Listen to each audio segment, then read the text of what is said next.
Salut tout le monde, salut les épicurieux. Aujourd'hui, si vous voyez avec le sourire, c'est que j'ai résolu le problème, mais j'ai eu une galère. Et une galère, c'est jamais agréable, mais c'est encore moins agréable lorsqu'elle se passe à l'étranger, dans une région où vous ne parlez pas la langue, vous êtes loin de tout. Et ça a été le cas pour ce sujet. Il va falloir se débrouiller, et se débrouiller tout seul. On n'a pas ses affaires, on ne connaît pas le sujet, on ne sait pas si on va trouver une solution, on ne sait pas si le coup sera pas trop important. Bref, on est dans la galère. Et pourtant, je me trouve en plein plateau anatolien, en Turquie, dans une zone désertique, avec une grosse flaque sous le camping-car. Et il semble que cela soit dû à un écoulement des eaux usées. Parce que j'ai constaté que c'est au moment où on a fait la vaisselle et qu'on a pris une douche que la flaque est apparue. Et c'est donc l'histoire de la découverte des causes de cette fuite qui nous a amené à voir qu'il y avait en fait d'autres problèmes que la fuite elle-même. C'est cette histoire que je vous raconte maintenant. On y va. Le départ pour ce voyage, long puisqu'il a duré 7 mois, j'avais quand même pris des précautions. Et notamment, j'avais remarqué que l'écoulement des eaux était lent, aussi bien pour le lavabo dans la salle d'eau que dans la douche, voire même parfois aussi dans l'évier. Et donc, avant de partir, j'avais pris la précaution de bien tout nettoyer, toutes les évacuations. Regardez.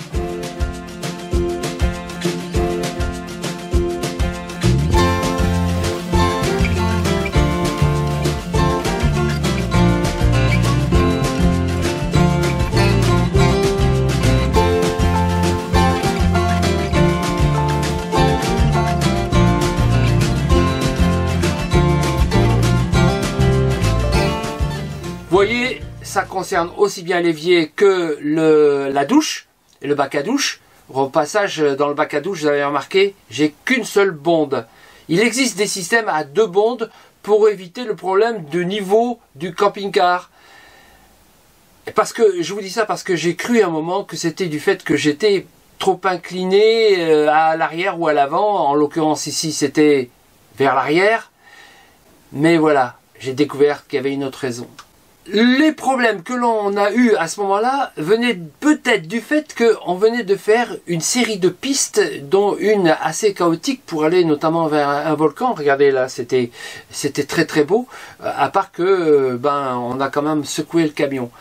Et du coup, je crois que c'était lié à ça, du moins c'était une conséquence de 2 choses qui n'allaient pas. La fuite que vous avez constatée dans la flaque que l'on a vue sous le camping-car, elle était due à un problème lié au constructeur. C'est-à-dire que lorsqu'on m'a livré le camping-car, eh bien, on me l'a livré avec un travail mal fait. Ça, c'est la cause de la fuite. Et puis, en cherchant les causes de la fuite, eh bien, j'ai découvert qu'il y avait des erreurs de conception. Des erreurs de conception à l'intérieur du camping-car et à l'extérieur du camping-car. Voilà les 3 galères qui ont entraîné les travaux dont je vous parle maintenant. Et surtout, il a fallu se débrouiller avec les moyens du bord, c'est-à-dire avec pas grand-chose. Vous allez voir, MacGyver est pas loin. Dans mon camping-car, l'évacuation des eaux usées se fait par 2 circuits. Le circuit 1 correspond à l'évacuation de l'évier et du bac de douche, et l'autre concernant que le lavabo. Il est temps de revenir au point de départ, la fuite. Vous voyez ici, ça goutte un peu, ou même beaucoup d'ailleurs, parce qu'il y a un écoulement d'eau qui est régulier, et qui correspond à une fuite que je cherche sur l'évacuation de l'eau, notamment côté douche et évier. Alors ce que vous voyez ici, c'est l'évacuation de l'eau qui revient de l'intérieur et qui a traversé ici le châssis pour arriver à l'écoulement qui va aller jusque là, c'est-à-dire jusqu'au réservoir des eaux usées. Alors là, il n'y a pas de fuite, et la fuite, elle proviendrait plutôt de cette zone-là.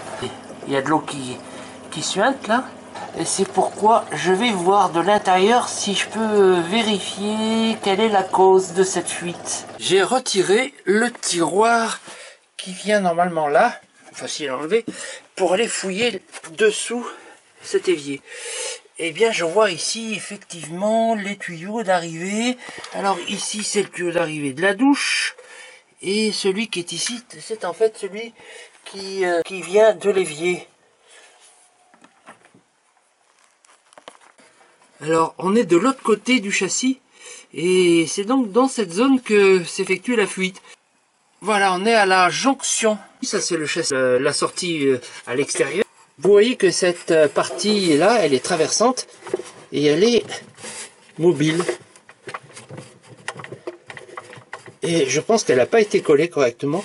En tous les cas, si elle a été collée, ça s'est décollé avec le temps. Pourtant, ça fait que maintenant, la 4e année que je roule avec, vous voyez, ça bouge. Et je pense qu'avec les vibrations, ça s'est décollé. Voilà, d'ailleurs, je peux l'enlever carrément.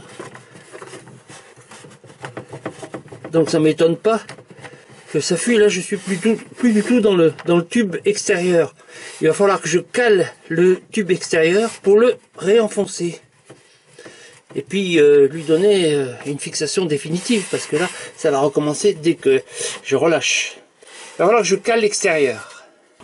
Bon, pour l'instant, je l'ai calé avec un bout de bois. Je trouverai un moyen de mettre une cale ici définitive pour éviter qu'il puisse se ressortir. Et maintenant, je peux appuyer de l'autre côté pour réenfoncer le tuyau à l'intérieur de ce coude, qui est la cause donc de la fuite. Avec la cale que j'ai fabriquée et la petite rondeur que j'ai donnée à la partie basse, je vais pouvoir maintenant la placer ici, de telle façon que ça évite de remonter. Bon, normalement c'est calé ici en force, et ça ne devrait plus bouger, en tous les cas pas remonter. Je vais la mettre un peu plus en force d'ailleurs, voilà, en remontant un peu parce qu'il y a une petite pente ici, donc quand je recule la cale, j'augmente la pression sur le tuyau. Donc avec ce dispositif, oh, ça devrait le faire, hein. Je m'inquiète pas trop. Je vais caler maintenant de l'extérieur aussi, et puis la pression du dessus et du dessous suffira à maintenir le système. Si avec les vibrations ça part pas, mais je crois pas, parce que là c'est rentré vraiment en force. À l'extérieur, je place des cales de manière un peu plus définitive cette fois, avec une autre raison dont je vais vous parler juste après. Retour à l'intérieur. Maintenant je peux vérifier que, ouais, là il est enfoncé. Donc, je peux pas faire mieux en fait. Le problème c'est que je peux pas sortir complètement le coude pour refaire l'étanchéité de la jonction entre le coude et le tube extérieur. Et je vais me contenter de ça parce que j'ai quand même pas démonté toute cette zone là ou la découper pour arriver à refaire correctement la jonction. Je vais quand même vérifier plus tard si ça refuit. Mais je pense que caler dessus et caler dessous, eh bien, en fait, ça va rester joint et pour l'instant, ça fuit pas. Donc, si jamais ça devait se refaire, reconstater la fuite, eh ben, j'aurai toujours la possibilité de réviser cette réparation qui, pour l'instant, est temporaire, mais qui peut rester comme ça, peut-être devenir définitive. Je vois pas trop pourquoi il faudrait que je m'embête davantage. Si jamais ça marche pas plus que ça, je vous le dirai.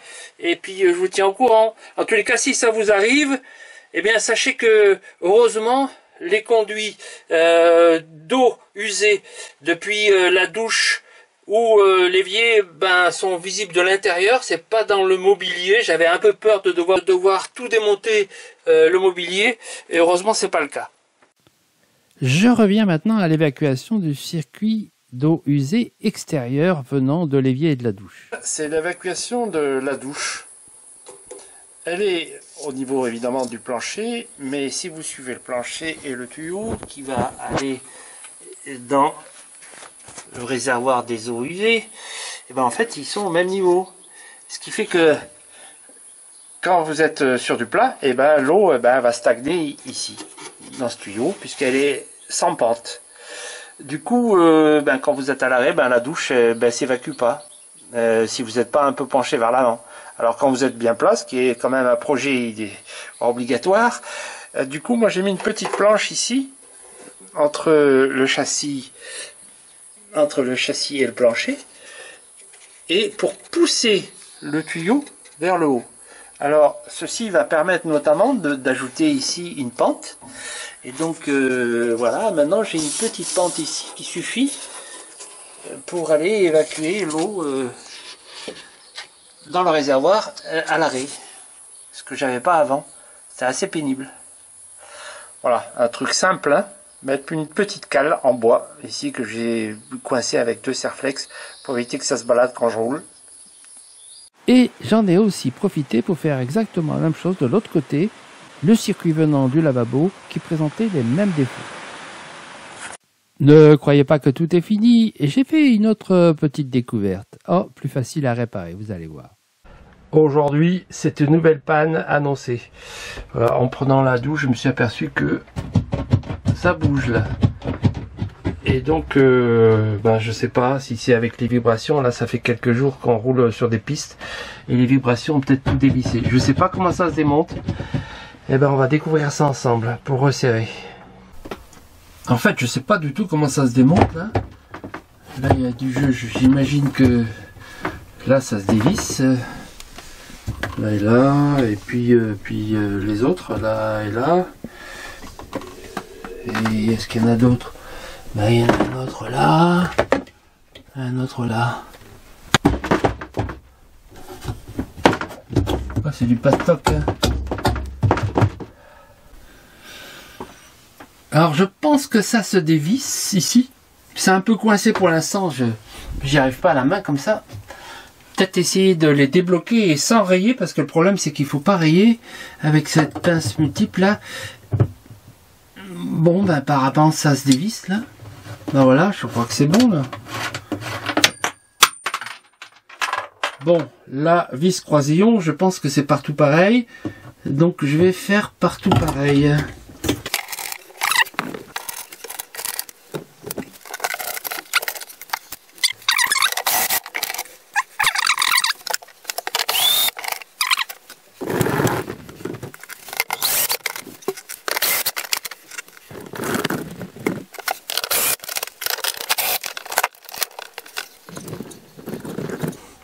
Ben voilà, avec la dernière vis enlevée, il y a tout qui s'en va aussi. Et je vais découvrir avec vous ce qu'il y a derrière. Il n'y a pas grand chose là derrière, hein. Alors qu'est-ce que c'est qui bouge en fait?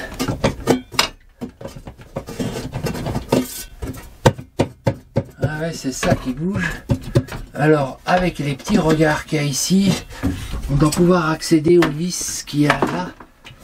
Et qu'il doit y avoir de partout. Mais c'est ça qui a pris du jeu.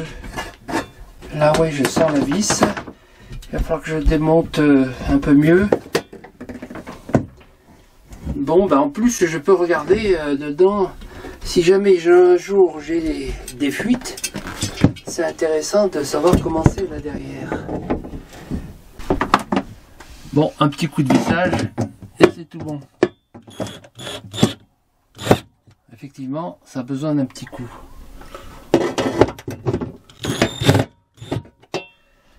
Comme on le voit ici, les vis, elles ont besoin vraiment d'être resserrées parce que là, franchement, elles sont toutes comme ça. Là, une fois resserrées, ça va mieux. Et là, il ne faut pas trop serrer non plus parce que aussi foiré sur la paroi qui est en plastique très très fin. Donc il ne faut pas s'amuser à forcer trop non plus, juste resserrer. Bon, tout est resserré, sans trop forcer. J'ai plus qu'à remonter. Une fois que tout est serré, on remet les caches. Cette fois, je vais les serrer juste à la main pour ne pas les abîmer à chaque fois que je les démonte. Si jamais j'ai besoin de les démonter, mais c'est pas dit que je le referai parce que là maintenant, c'est du costaud, ça bouge plus. Vous voyez, tout à l'heure comme ça bougeait, maintenant c'est fini.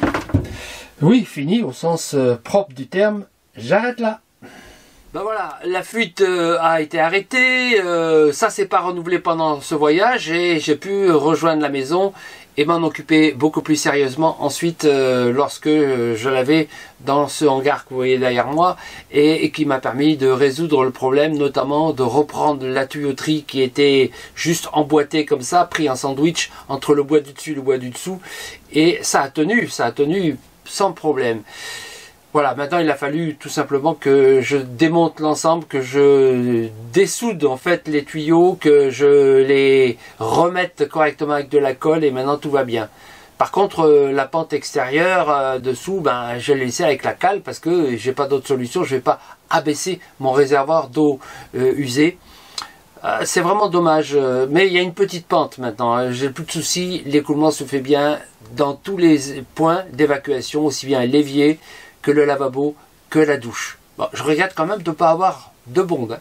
Ça c'est mieux, si vous avez le choix, choisissez d'en avoir deux. Je vous dis à bientôt, si vous n'êtes pas abonné, n'oubliez pas de le faire, n'oubliez pas de mettre des likes, n'oubliez pas de mettre des commentaires et de parler de votre propre expérience si vous en avez eu sur ce sujet. Ou d'autres, mais ça plutôt dans les autres tutos. Bye bye!